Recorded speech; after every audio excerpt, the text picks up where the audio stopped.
Doctor Bhargava, मेरा बड़ा सीधा सा सवाल है। मैं सिर्फ इतना समझना चाह रहा हूं कि अब जो स्थिति है हमारे देश में, खास करके जिस तरीके से जितनी संख्या में रोज मरीज आ रहे हैं हमारे पास, जो हमारे पास फैसिलिटीज़ हैं हम उनको लगातार बढ़ाने की कोशिश कर रहे हैं, युद्ध स्तर पर कोशिशें हो रही हैं, लेकिन अगर ऐसी स्थिति रही सर और 2 महीने, 4 महीने, 6 महीने के बाद थर्ड वेव को लेकर आपने भी शंका जाहिर की कि अभी नहीं बात ही होनी चाहिए थी, लेकिन अब बात हो गई है, तो उस स्थिति में हम थर्ड वेव का सामना कैसे करेंगे सर?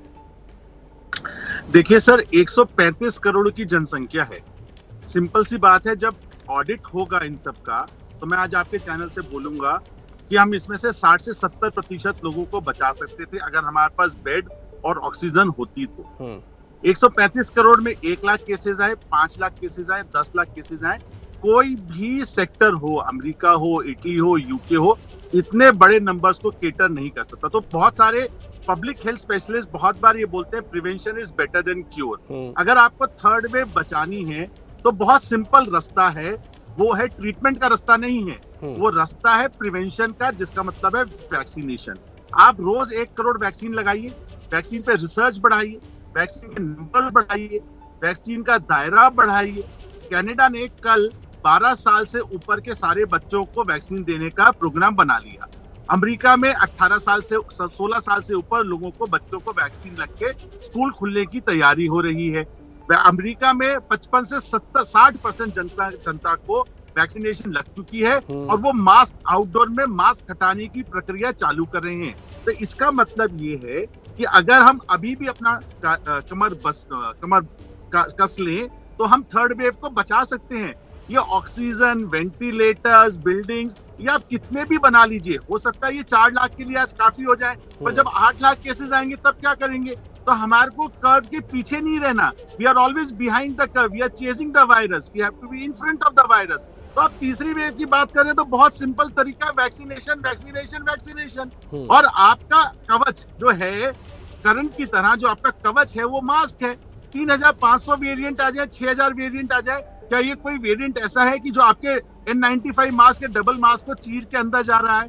क्या इतना पावरफुल है कि वो उड़ के चेन्नई से लेके दिल्ली पहुंच जाए? देखिए सर, हेल्थ इंटेलिजेंस कम्युनिटी बहुत ज्यादा जरूरी है।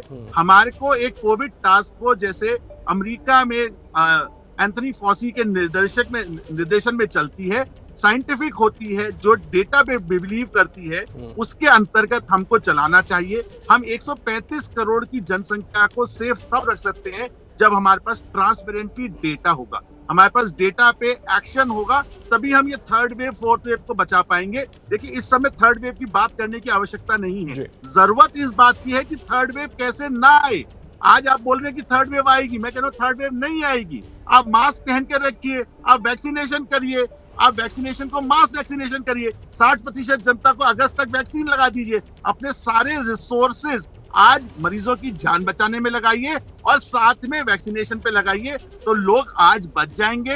यही लोग बच के तीसरी, चौथी वेव को कभी फेस नहीं करेंगे, ये मान के चलिएगा। तो इम्पोर्टेंट चीज ट्रांसपेरेंसी है इसमें, एक फॉरवर्ड प्लानिंग है इसमें, और इम्पोर्टेंट चीज ये है कि जो health parameter data with in India से और विदेशों से जो इकट्ठे हो रहे हैं, उस पर निरंतर रूप से रिसर्च करके हम हिंदुस्तान स्पेसिफिक गाइडलाइन बनाए, रादर देन अमेरिका, इटली और यूके से गाइडलाइंस के बारे में सोचे।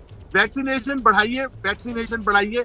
आज देखिए, अप्रैल के महीने में 25 लाख औसदा वैक्सीनेशन होता था, जो मई में पहले 6 दिन में घट के 17-18 लाख हो गया। ऐसा क्यों? सवाल सिंपल सा है, वैक्सीनेशन बढ़ा दीजिए ना, 60% लोगों को वैक्सीनेट कर दीजिए। और इसके बाद एक और बहुत बड़ी प्रॉब्लम आप नहीं समझ पा रहे, रिसर्च डेटा ये कह रहा है कि मॉडर्ना की वैक्सीन 6 महीने तक कामयाब होती है, या डेटा 6 महीने तक चल रहा है, तो क्या हमारी बूस्टर की डोज भी बनेगी? तो आप ये सोचिए, आपको वैक्सीनेशन का प्रोडक्शन को कई गुना, मतलब एटलीस्ट 10 गुना रैंप अप करना पड़ेगा। आज आपके पास सिर्फ 9 करोड़ वैक्सीन का प्रोडक्शन लाइन है, आपको इसको बढ़ा के 30-40 करोड़ करनी पड़ेगी पर मंथ, तभी हम अपने देशवासियों को सुरक्षित रख पाएंगे। तो इम्पोर्टेंट चीज, ट्रांसपेरेंटली आपको काम करना आवश्यक है।